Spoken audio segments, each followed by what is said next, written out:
자, 여러분, 우리의 삶은 언제나 준비와 훈련의 과정인 것 같습니다. 우리는 아마 평생토록 여러분들은 무언가를 늘 준비하고 또 훈련받으면서 살아가게 될 거예요.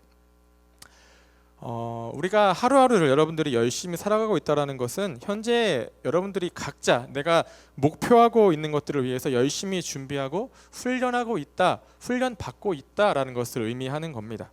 때로는 이 과정 가운데에서 또 힘들기도 하고 또 짜증도 나고 또 요즘 말로 뭔가 현타도 막 시게 밀려올 때도 있겠지만 우리는 이 가운데에서도 한 가지를 잘 알고 있죠. 무엇입니까? 이러한 과정들이 나를 너무나 괴롭게 하고 힘들게 하는 이러한 과정들이 분명히 더 나은 미래의 결과를 가져다 줄 것이라는 사실을 우리는 알고 있는 것이죠. 그래서 우리가 준비라는 과정을 생략하고 어떠한 결과를 얻기 바라는 것은 욕심인 겁니다.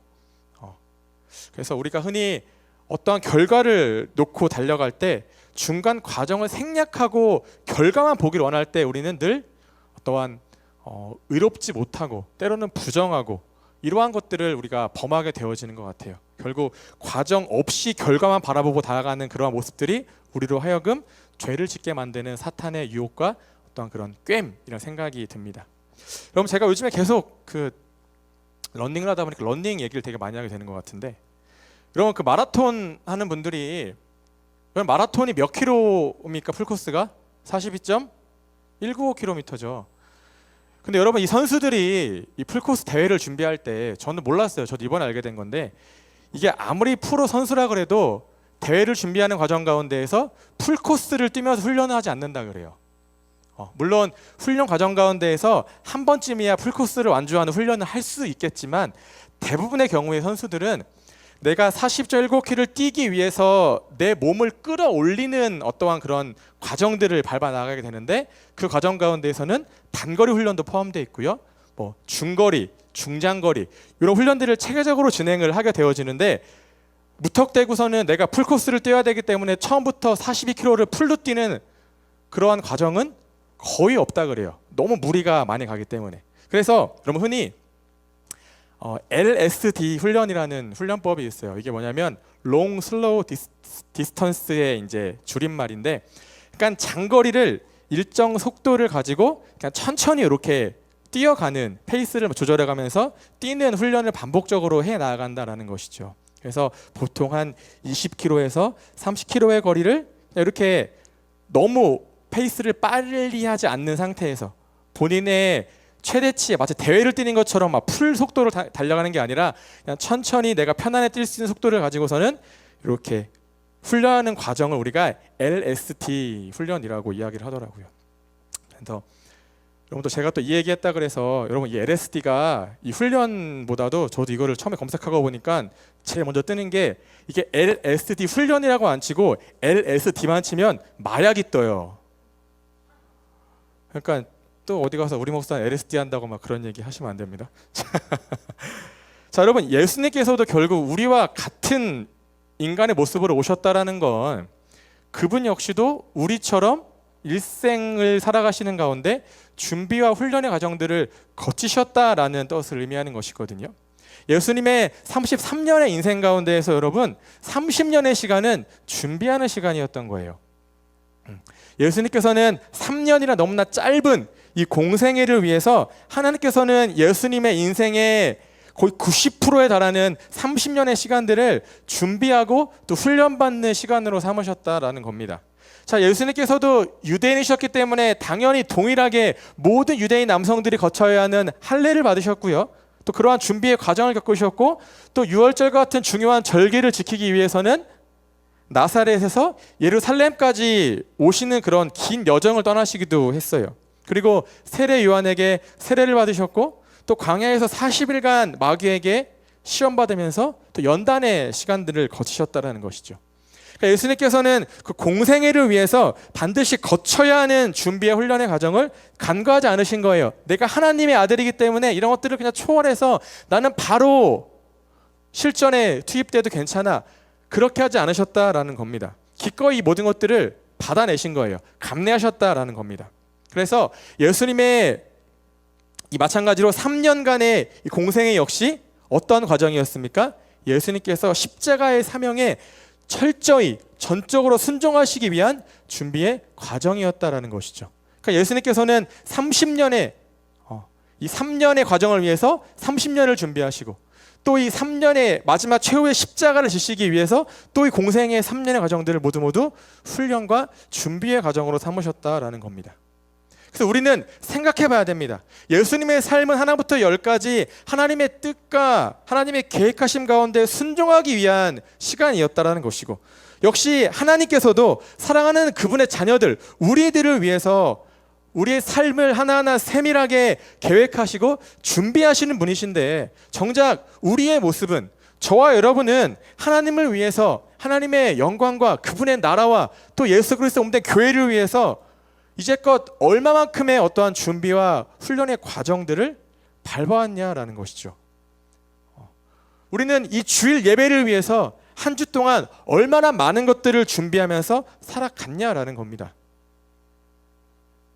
우리가 그 어떤 준비도 하지 않고 무턱대고 결과만 보여달라고 떼를 쓰고 있는 것이 우리의 모습은 아닐까, 우리가 반드시 생각해 봐야 한다는 것이죠. 여러분, 하나님은 여호와 일에 준비하신 하나님 줄로 믿습니다. 자, 하나님의 준비하심에는 어떤 변수도 없고 허술함도 없다라는 말씀이에요. 그렇기 때문에 하나님의 준비하심은 완벽합니다. 그리고 하나님께서는 언제라도 준비되는 사람을 여러분 사용하시는 거예요. 자, 하나님께서 준비된 사람을 사용하시는 것이 하나님의 몫이라면 우리의 몫은 무엇입니까, 여러분? 우리는 준비하고 기다리는 것이죠. 하나님께서 우리를 언제라도 부르실 때, 우리를 택하셔서 하나님의 뜻 가운데, 하나님의 계획하심 가운데 우리를 사용하시고자 하실 때 우리가 즉각적으로 반응해서 순종할 수 있는 그러한 준비와 훈련들이 우리 가운데 필요하다라는 것이죠. 여러분, 그렇기 때문에 우리에게 있어서 여러분, 올바른 신앙생활이란 그런 것 같아요. 언제라도 하나님의 부르심에 반응할 수 있도록 매일매일 삶 가운데에서 준비하는 것이다 라고 이야기할 수가 있을 것 같습니다. 자, 성경에 보시면 아브라함이나 또 모세와 다윗과 같은 훌륭한 위인들이 많이 등장을 합니다. 아마 성경을 대표하는 하나님의 사람들이 아브라함과 모세와 다윗일 거예요. 자, 그런데 우리는 알고 있습니다. 이 사람들이 물론 우리가 성경을 통해서 봤을 때 너무나 훌륭한 사람들이지만 처음부터 완성된 그릇은 아니었다라는 것이죠. 이 사람들이 하나님이 부르셨을 때 그 즉시 하나님께 쓰임 받을 만한 어떠한 그릇을 소유한 사람들은 아니었다라는 것을 우리가 잘 알고 있습니다. 대신에 아브라함은 하나님께서 부르신 다음에 약속의 땅으로 나아가는 과정을 통해서, 또 모세는 광야에서의 40년의 시간을 통해서, 또 다윗은 마찬가지로 광야에서 양을 치면서 그 보내는 일련의 시간들을 통해서 하나님의 사람으로 준비되고 훈련되어졌다라는 것이죠. 자, 우리가 이러한 맥락에서 오늘 본문을 보시면 여러분, 바울이 우리에게 무엇을 말씀하느냐, 크리스천으로서 우리가 마땅히 무엇을 준비하며 살아가야 하는가에 대해서 이야기하고 있는 겁니다. 여러분들이 하나님의 자녀로서, 하나님께 부름받은, 또 택함받은, 구원받은 하나님의 자녀로서 우리가 우리의 삶 가운데에서 무엇을 준비하며 살아가야 하는가라는 것을 말씀하고 있는 겁니다. 다만 조금 더 나은 삶을 위해서, 우리가 무언가를 준비함에 있어서 조금 더 성공적인 미래를 위해서 투자하는 식의 어떤 그런 준비의 과정들이 아니라 나의 개인적인 실력들을 키우는 그러한 준비, 그러한 차원의 준비가 아니라 하나님의 사람으로서 자연스럽게 하나님이 우리를 부르신 우리의 각자의 삶의 자리 가운데에서 녹아들 수 있는, 자연스럽게 소금의 역할로서 녹아들 수 있는 준비를 하되, 그냥 준비하는 것이 아니라 반드시 기도가 동반된 준비가 필요하다라는 것이 오늘 바울이 우리에게 이야기하고자 하는 요점이 될 수 있는 것이죠. 자, 말씀을 보시겠습니다. 자, 바울은 우리에게 여러분 크게 세 가지를 준비하라고 말씀을 합니다. 첫 번째는 언제라도 기도할 수 있는 준비가 되어져야 한다는 거예요. 자, 2절 말씀을 보십시오, 여러분. 자, 하나님께서 자녀된 우리들에게 주신 가장 큰 특권은 여러분 기도입니다. 기도예요. 예수님께서도 우리에게 왜 주기도문을 가르쳐 주셨습니까? 그 기도가 너희가 하나님을 아빠, 아버지라고 부르면서 하나님께 기도할 수 있는 것이 자녀된 너희의 특권이라는 것을 가르쳐 주시기 위해서였거든요. 여러분, 기도는 특권이에요. 왜냐? 우리가 때와 장소를 가리지 않고 기도할 수 있기 때문에 특권인 것이고, 우리가 모든 상황과 환경을 초월해서 언제라도 내 기도를 듣고 응답해줄 누군가가 있다라는 것이 우리의 인생 가운데 어마어마한 특권이다라는 것이죠. 저럼 바울이 2절 말씀을 보시면 계속적으로 기도하고 감사함으로 깨어있으라 이렇게 말씀을 하죠. 감사하라 이렇게 이야기를 하고 있어요. 자, 우리가 기도하는 거 좋습니다, 여러분. 기도해야죠. 그런데 우리의 기도가 단순히 어떤 결과만 놓고 그 결과를 우리가 응답 받았을 때 거기서만 끝나는 기도가 되어서는 안 된다는 거예요. 반드시 무엇이 동반되어야 한다는 겁니까? 감사가 동반되어져야 된다는 거예요. 우리가 익숙하고 친근한 관계일수록 반드시 해야 될 것들을 생략하고 간과하고 넘어갈 때가 되게 많은 것 같아요. 하나님과의 관계도 마찬가지고 우리 사람과 사람 사이의 관계에서도 너무 관계가 가깝고 또 친근하고 익숙하다 보면 내가 꼭 해야 되는 것인데 이걸 그냥 당연하게 간과하고 넘어가는 게 되게 많다라는 것이죠. 그중 가장 대표적인 게 저는 감사인 것 같아요. 자, 여러분들은 한 주 동안 얼마나 많은 감사의 이 표현을 하셨습니까? 또 하나님께 또 내 주변에 있는 사람들에게. 여러분, 그런 것 같아요. 하나님께 감사하지 않는 사람은 다른 사람한테도 감사를 쉽게 표현하지 못하는 것 같습니다. 반대로 사람과 사람 사이에 내가 내 친구나 또 가족이나 또 어떤 직장 상사든 그런 동료든 그런 관계 가운데에서 내가 늘 감사의 마음을 표현하지 못하는 사람은 하나님께도 쉽게 감사의 고백을 올려드리지 못하는 것 같습니다. 이건 마치 하나님 사랑, 이웃 사랑과 같은 원리인 것이죠. 우리가 보이지 않는 하나님께 감사하지 못하는데 어떻게 지금 내 눈앞에 있는 사람에게 진실되게 감사의 마음을 표현할 수 있겠습니까?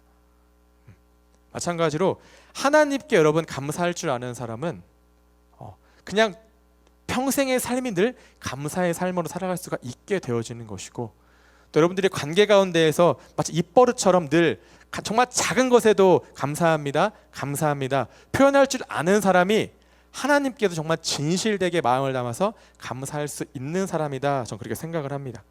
여러분들은 늘 크던 작던 무조건 여러분이 먼저 감사합니다 표현하시기를 주님의 이름으로 축복합니다. 그리고 아울러서 여러분, 저는 당연히 그러한 사람들은 없다라고 생각을 하고 믿고 싶지만, 가끔 어른들이 하는 말이라고 무조건 다 꼰대라고 받아들이지 마시고, 어른들이 저한테 종종 그런 말씀을 하세요. 그러니까 청년들이 이렇게 눈을 마주치면 인사를 안 한다라는 거죠, 교회에서. 저는 그걸 이제 극구 부인하지만 뭐 그럴 수 있겠죠, 여러분. 그런데 우리가 최소한의 이런 뭐 인사라든지 또 감사라든지 우리가 정말 반드시 해야 될 어떤 표현이나 이런 것들은 여러분들이 꼭 그냥 지나치지 마시고 하시기를 바랍니다. 여러분, 이거는 사실 우리가 정말 이 청년인데 인사를 안 한대라고 들으면 조금 되게 창피한 거 아니겠습니까? 그렇죠? 그럴 일은 없겠지만 여러분들 꼭 그런 것들을 그냥 간과하지 마시고 그렇게 하시면 좋을 것 같아요. 아시겠죠? 네. 자, 그리고 바울은 또 이어서 감사 다음에 깨어 있어야 이렇게 얘기합니다. 감사로 깨어 있어라. 자, 여러분, 예수님께서도 마지막 순간에 제자들에게 얘들아 깨어서 기도하라 그렇게 말씀하셨죠.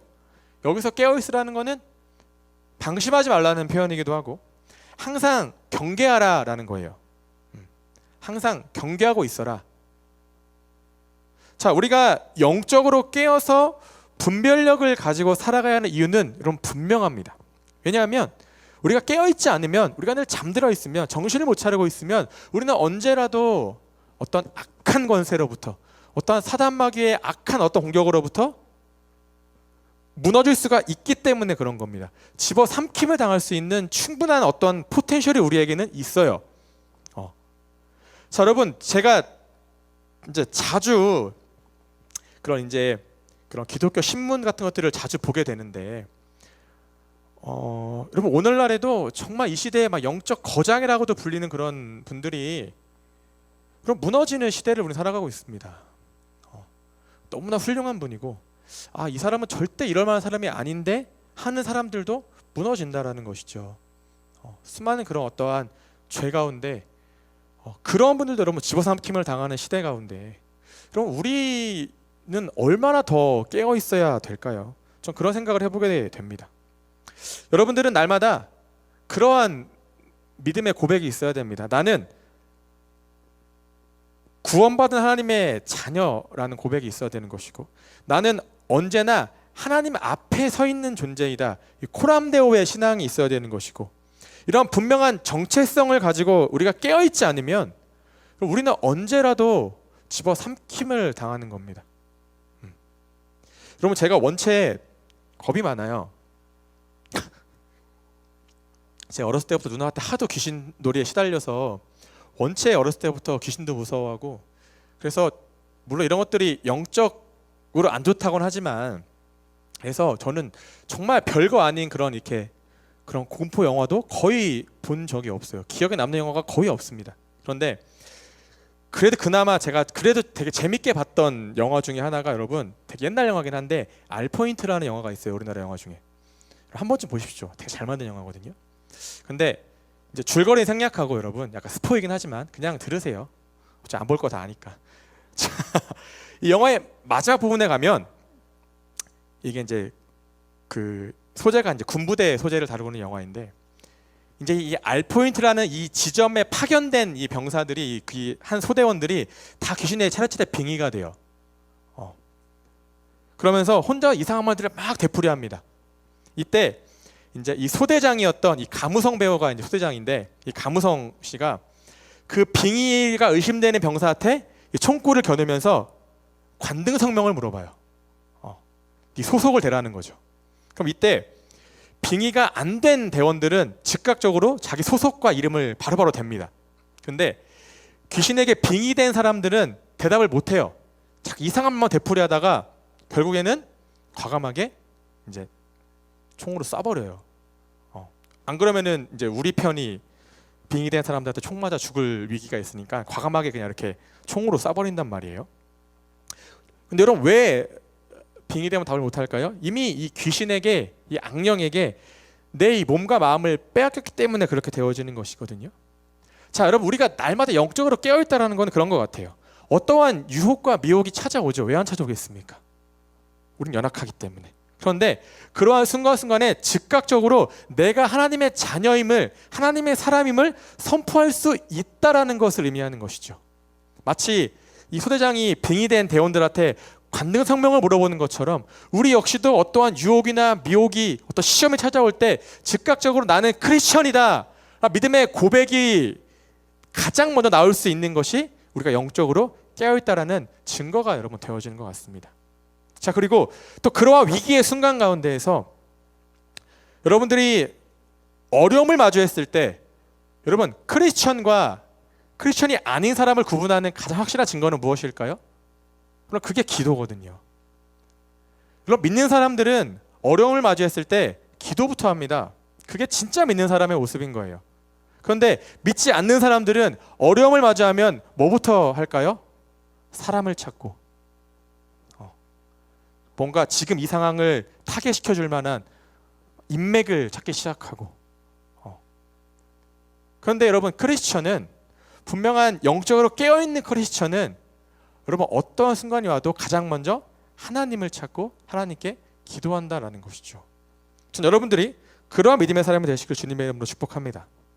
자, 여러분, 바울은 그리고 이어서 제일 처음 부분에 보시면 기도하긴 기도하되 계속적으로 기도하라 라는 말씀을 합니다. 그럼 이게 되게 중요한 표현인데, 자, 여러분, 이 표현을 영어 성경으로 보시면 디보트라는 단어를 사용합니다. 그러면 이 디보트가 뭐 노력, 시간 등을 쏟다, 바치다, 헌신하다, 그런 뜻을 가지고 있거든요. 그러니까 바울이 계속적으로 기도하라는 것은 기도에 헌신하라, 기도하는데 너의 시간과 노력을 바쳐라, 아까워하지 말라, 그런 뜻을 가지고 있는 표현인 거예요. 자, 여러분, 기도하는 일에 여러분들이 마음을 쏟되 온전한 마음으로 헌신하라 라는 표현입니다. 자, 여러분 중에 하루 일과가 바쁘지 않은 사람이 아무도 없어요. 이 중에 여러분 우리 중에 여러분 누가 한가하겠습니까? 다 저마다 하루 일정들이 다 꽉 차 있단 말이에요. 그런데 여러분 그럼에도 불구하고 우리가 마땅히 하나님께 헌신하며 드릴 줄 아는 것 또한 저는 분별력 있고 깨어있는 믿음의 삶이라고 생각을 합니다. 여러분 헌신과 봉사의 차이가 뭘까요? 여러분 기도는 봉사가 아니거든요. 기도는 헌신입니다. 왜냐? 그럼 봉사는 누구나 다 할 수 있어요. 근데 여러분 헌신은 희생할 줄 아는 사람만 할 수 있습니다. 왜냐? 헌신에는요 무조건적으로 나의 희생이 들어가요. 나의 포기가 들어갑니다. 포기와 희생하지 않은 상태에서 내가 헌신한다? 그럴 수 없다라는 거예요. 여러분 그건 봉사입니다. 여러분들이 하나님 앞에 헌신하는 마음으로 기도한다라는 거는 내 그 바쁜 삶 가운데에서도 내 시간을 아까워하지 않고 하나님께 드릴 수 있는 것이 헌신하며 기도하는 건 줄로 믿습니다. 그래서 여러분들이 이 말씀을 잘 기억하시기를 바라요. 자, 그 다음에 큰 두 번째로 바울이 우리에게 중보 기도를 준비하라 그렇게 말씀을 합니다. 다른 사람을 중보하기 위한 준비가 우리에게 필요하다 그렇게 말씀을 하고 있어요. 자, 다 함께 본문 여러분 3절과 4절 말씀을 함께 읽겠습니다. 자, 시작. 또한 우리를 위하여 기도하되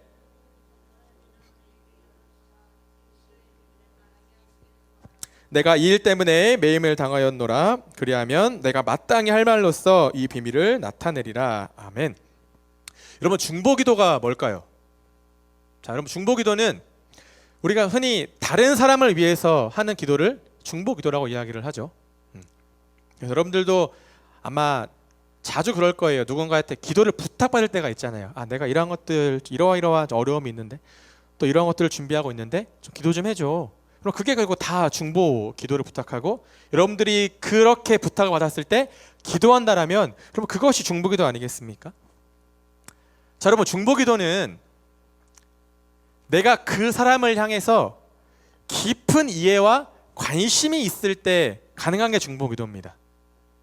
여러분들이 정말 미워하는 친구가 있고 직장 상사가 있어요. 생각해 보십시오.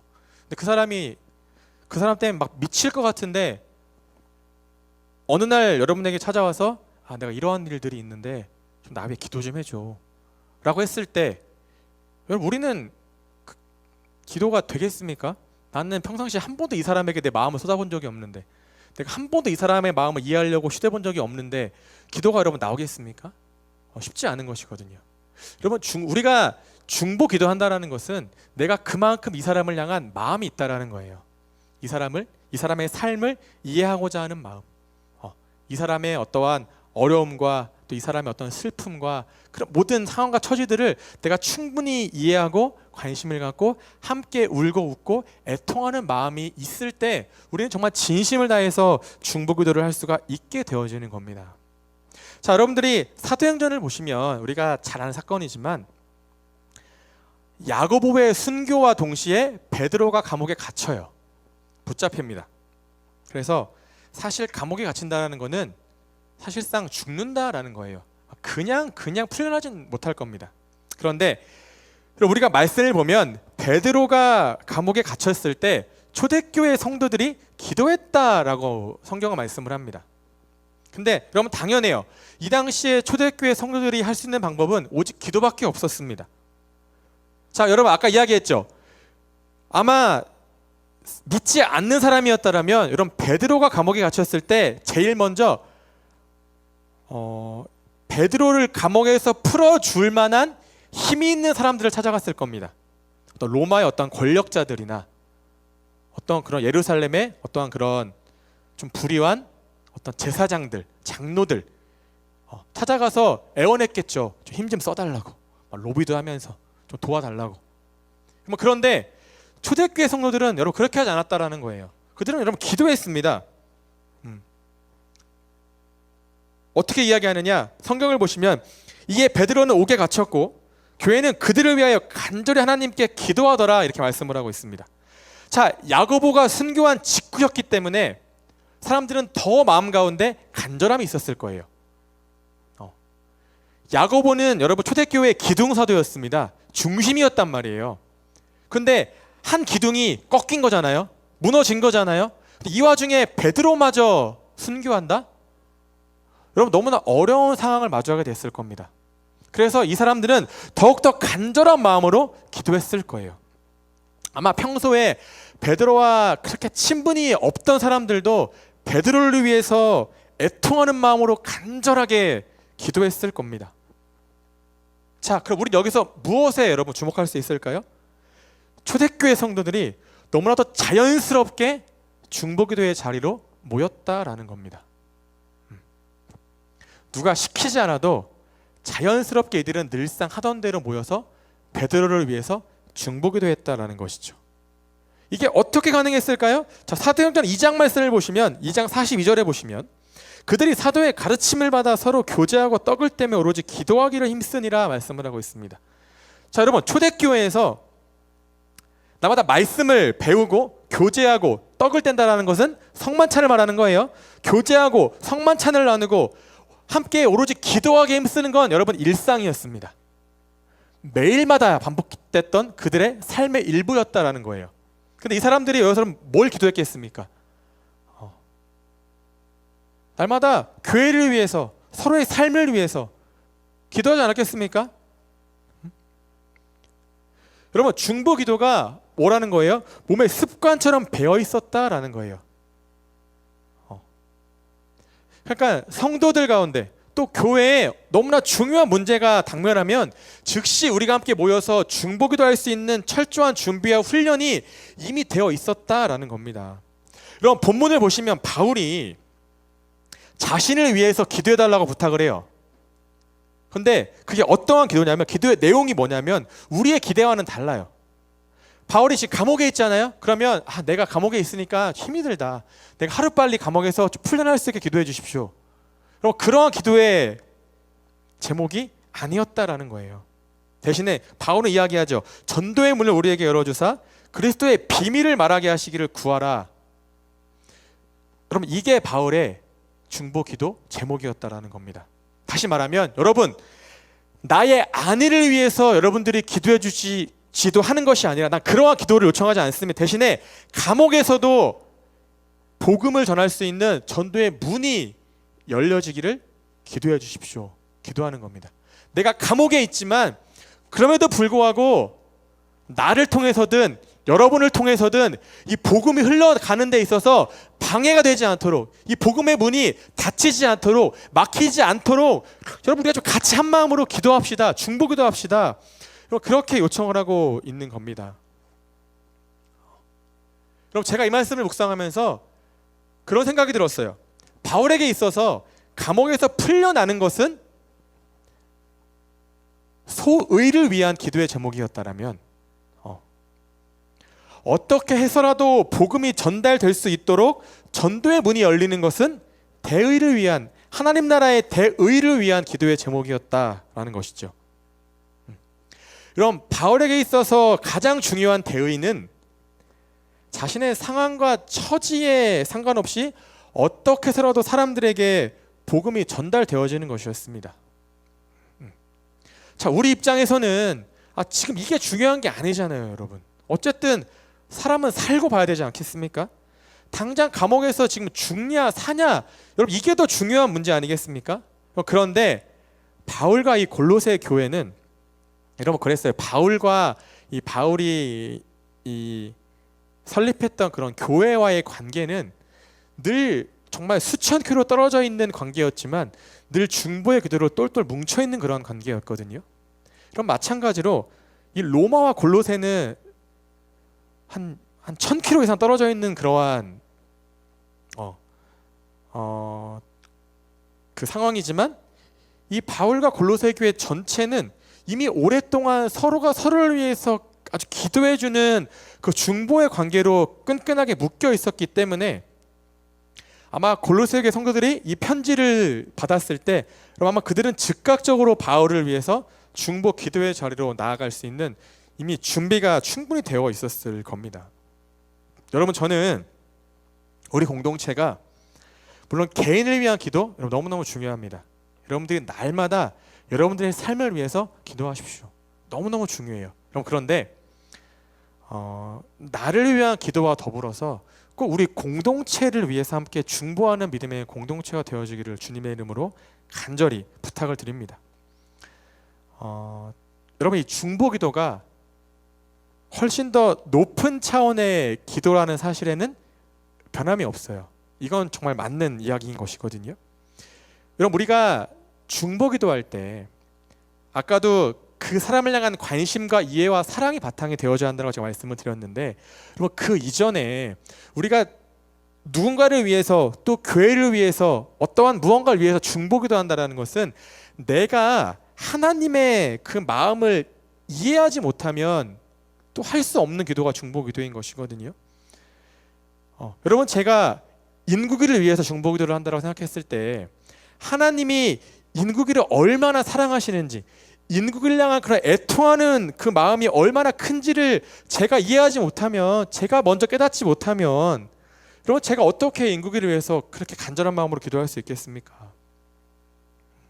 그럼 그래서 여러분들이 살아가시면서 우리 이 공동체 안에서도 마찬가지인 것이고, 또 누군가가 여러분들에게 기도를 부탁했을 때, 또 우리 공동체가 너무너무나 중요한 문제를 직면했을 때, 당면했을 때 언제라도 여러분들이 여러분의 삶의 처소 가운데에서 중보할 수 있는 그런 믿음의 준비가 지금부터 잘 되어 있으시기를 주님의 이름으로 부탁을 드리겠습니다.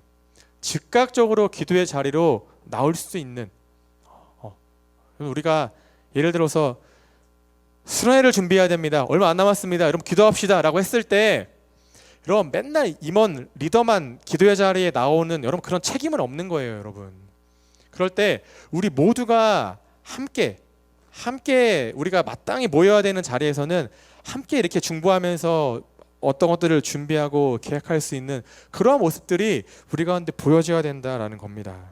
할렐루야. 자, 마지막으로 우리는 언제라도 세상 사람들에게 이 복음으로 반응할 수 있는 준비가 여러분 되어 있어야 돼요. 여러분, 이게 사실 제일 중요한 오늘 이제 메시지의 핵심 같은 부분인데, 자, 우리 함께 5절과 6절 말씀을 크게 한번 읽어보겠습니다. 5절 6절 시작. 너희 말을 항상 마살렘과 같이 하라. 그리하면 각 사람에게 마땅히 대답할 것을 알리라. 아멘. 자, 여러분, 여기서 이 5절이 말하는 외인, 여러분 외인은 누구를 말하는 것일까요? 누구일까요? 믿지 않는 사람을 말하는 겁니다. 불신자들을 말하는 거예요. 자, 그럼 바울은 우리에게, 자, 너희들이 믿지 않는 자들을 대할 때, 불신자들을 대할 때 올바른 태도와 자세가 준비가 되어져 있어야 한다라고 말씀을 합니다. 자, 여기서 먼저 지혜로 행하여 세월을 아끼라, 이 말씀을 우리가 조금 더 쉽게 제가 설명을 드리면, 믿지 않는 사람들에게 복음을 전해야 되는, 예수님을 전해야 되는 기회가 왔을 때 최대한 그 기회를 활용하라는 겁니다. 놓치지 말라는 거예요. 지혜롭게 이러한 상황들을 대처할 수 있는 준비를 하라, 이렇게 말씀을 하고 있는 겁니다. 즉, 여러분들이 언제 어디에서 갑자기 불시에 내가 복음을 전해야 되는 상황이 왔을 때 그 순간을 헛되이 날려버리지 말라는 겁니다. 낭비하지 말라는 거예요. 근데 여러분들이 평생의 삶을 살아가다 보면 그래도 정말 드라마틱하게 한두 번씩은 갑작스러운 순간에 예기치 않게 내가 예수님을 소개하고 복음을 전해야 되는 순간이 올 거거든요. 올 거란 말이에요. 게다가 또 상대방이 여러분의 그 말에 경청할 준비가 되어 있다라면 그건 너무너무나 좋은 기회 아니겠습니까? 이런 기회는 여러분 정말 거의 없다라고 보시면 돼요, 요즘 시대에. 근데 이때 여러분들이 준비되어 있지 않으면, 평소에 아무런 준비가 되어 있지 않은 상태라면 내가 주어진 그 시간 안에 복음을 전할 수가 있을까요? 그럼 쉽지 않을 겁니다. 물론 할 수 있는 선에서는 최선을 다해서 복음을 전하고 예수님이 어떤 분이신지 소개할 수 있겠지만, 여러분 아마 그것만으로는 불신자를 전도하기는 쉽지 않을 겁니다. 정말 어려울 거예요. 여러분, 그래서 바울이 말하는 겁니다. 너희들이 지혜로 행하여서 세월을 아끼라고 이야기하는 거예요. 잘 준비하는 가운데. 자, 그런데 그럼 여기서 이 지혜로 행하라는 말은 뭔가 조금은 좀 센스 있게 좀 지혜를 좀 발휘해서 그렇게 좀 말들을 잘 전해봐. 그럴 수 있겠지만 여기서 또 지혜로 행하라는 말은 다른 부분에서는 여러분들이 평소에 복음을 내가 꼭 전하고자 하는 사람이 있어요. 그럼 그 사람과 여러분들이 자주 만날 거 아니겠습니까? 뭐 같은 직장일 수도 있고 같은 학교일 수도 있고, 여러분 그때 여러분들이 내가 지혜로 살아간다는 것은 그 사람과의 관계 가운데에서 아무리 작은 순간이라도 나의 말과 행실 가운데에서부터 여러분들이 믿는 자로 살아갈 수 있어야 한다는 겁니다. 이게 뭐예요? 이게 지혜 있는 자의 참된 모습이라는 거예요. 자, 여러분들이 지혜 있는 사람들이라면, 여러분들이 내가 조금이라도 이런 것들을 의식하고 살아간다면, 여러분들 내가 정말 전도해야 되는, 또 모든 사람들이 여러분들이 다 크리스천인 걸 알아요. 근데 그 자리 가운데에서 믿지 않는 사람처럼 살아갈 수 있겠습니까? 그렇지 않을 거라는 거죠. 자, 우리가 지지난 주까지 해서 한 2주에 걸쳐서, 수련회 이후에 2주에 걸쳐서 우리 일상의 중요성에 대해서 말씀을 나누었잖아요. 여러분들이 일상에서부터 내가 믿는 자로 살아간다면 여러분 자연스럽게 여러분의 삶을 통해서도 복음은 흘러갈 수 있는 겁니다. 그럼 이를 통해서 우리는 뭐예요? 세월을 아낄 수 있는 지혜가 여러분 여기서부터도 다 드러나게 된다는 것이죠. 자, 그리고 6절을 보시면 너희 말을 항상 은혜 가운데서 소금으로 맛을 냄과 같이 하라 말씀을 합니다. 자, 우리가 불신자들을 대할 때 여러분 이 부분이 정말 중요해요. 무엇이냐? 여러분 소금으로 맛을 우리가 낸다라고 했을 때 이거는 우리식으로 표현하면 간을 맞추는 거잖아요. 여러분 음식을 할 때. 자, 여러분들이 음식을 할 때 간이 잘 맞춰져 있는 음식하고 간이 전혀 되지 않는 음식하고 그럼 뭐가 더 맛있습니까? 당연히 간이 돼 있는 거잖아요. 그렇죠? 그럼 마찬가지인 거예요.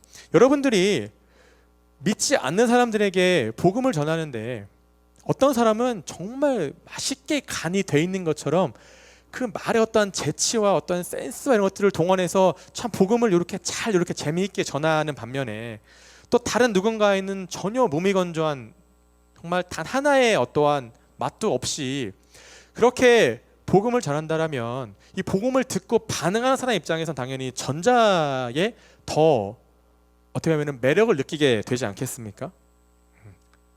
여러분들이 불신자와 대화할 때 여러분의 모든 이 언행 가운데에서는 이 소금으로 맛을 내는 이 간을 맞출 수 있는 지혜가 필요하다라는 겁니다. 그러니까 무미건조하게 아무 영양가 없이 시간만 막 1시간, 2시간을 이야기했는데 그래서 무엇을 말하고자 하는 건데 라는 결론에 도달하는 그러한 대화가 아니라 정말 10분, 15분만 짧게 딱 이야기해도 아, 네가 나한테 뭘 말하고자 하는지 알겠어. 이러한 어떠한 준비의 과정들이 우리에게 그럼 필요하다라는 것이죠. 적당히 물론 재미도 있어야 되면서 그 가운데 그 은혜와 사랑이라는 핵심을 놓치지 않는 그러한 지혜가 우리 가운데 있어야 된다라는 겁니다. 여러분들이 친구를 만났는데 이 친구가 교회를 안 다녀요. 그런데 맨날 만날 때마다 너 이대로 가다 나중에 죽어 지옥 간다. 여러분 그 얘기만 1년 내내 하고 있으면 그 친구 절대 교회 안 나옵니다. 그러니까 저는 여러분들이 달변가가 되라는 게 아니에요. 말을 너무 잘하는 사람들. 그럼 바울이 나는 내 말의 언변으로 내 말의 지혜를 가지고 예수를 전하지 않았다라고 말씀을 합니다. 왜냐? 사람들이 내 말에만 주목하다 보면 결국 내 말을 통해서 예수님의 십자가가 가리워질까 봐 바울은 내가 내 말을 믿고 전도하지 않았다라고 이야기를 해요. 오직 그냥 성령의 인도하심을 따라. 여러분 예수님께서도 성경을 보십시오. 예수님이 탁월한 어떤 언변가였다. 여러분 그런 내용은 없어요. 근데 예수님은 뭐에 탁월하셨습니까? 비유잖아요. 비유. 예수님은 늘 적절한 비유를 통해서 맛을 낼 줄 아는 분이셨다라고 성경은 이야기하고 있는 겁니다. 여러분 그런데 당연히 이러한 능력들이 우리 가운데 하루아침에 주어지지 않겠죠. 여러분들이 오늘 결단한다 그래서 내일 갑자기 이런 상황이 찾아왔을 때 너무나 막 능수능란하게 막 바울처럼 복음을 전할 수 있는 그런 걸 우리가 기대하기 쉽지 않겠지만 그래서 우리에게 무엇이 필요하다는 겁니까? 준비가 필요하다는 겁니다. 준비의 과정들, 훈련의 과정들이 필요하다라는 것이죠. 그러니까 여러분들이 대신에 이 준비를 하되 제가 처음에 이야기했죠. 반드시 무엇이 동반된 준비가 된다는 거예요. 기도하십시오. 기도. 여러분들이 기도하지 않고 하나님 앞에 하루아침에 이러한 능력을 주십시오. 그럼 절대 그렇게 되지 않습니다. 그래서 여러분들이 오늘 바울이 골로새 교회에 그렇게 당부하고 부탁했던 내용들이 있잖아요.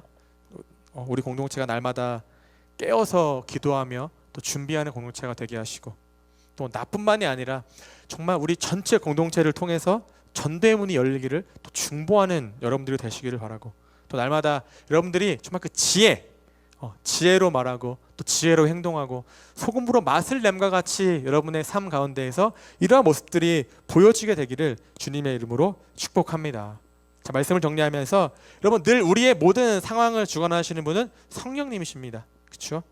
바울은 절대 본인의 언변을 믿지 않았습니다. 성령님께서 여러분들에게 그때마다 여러분들이 하나하나 잘 그대로 준비하다 보면 그 순간순간마다 반드시 필요한 말들만 할 수 있는 능력을 주시고 지혜를 주실 겁니다. 적당한 반응을 생각나게 하실 겁니다. 그래서 대신에 여러분들이 뭐든지 늘 깨어서 준비할 수 있는 여러분 모두가 되시기를 주님의 이름으로 축복합니다. 자, 신앙은 여러분 기도를 통한 철저한 준비와 훈련을 통해서 성숙되고 연단되어지는 겁니다. 그 누구라도 여러분 예외는 없습니다. 저도 마찬가지인 것이고요. 그래서 여러분들이 늘 우리 그렇잖아요. 내일부터가 아니라 여러분들이 바로 오늘 이 시간부터 여러분들의 삶 가운데에서 준비를 하십시오. 여러분들의 믿음의 성숙을 위해서, 또 영적으로 깨어있기 위해서 정말 그 복음을 내가 언제라도 전할 수 있는 그러한 준비를 해 나가기 위해서 늘 깨어서 반응할 수 있는 여러분 모두가 되시기를 다시 한 번 더 주님의 이름으로 축복합니다.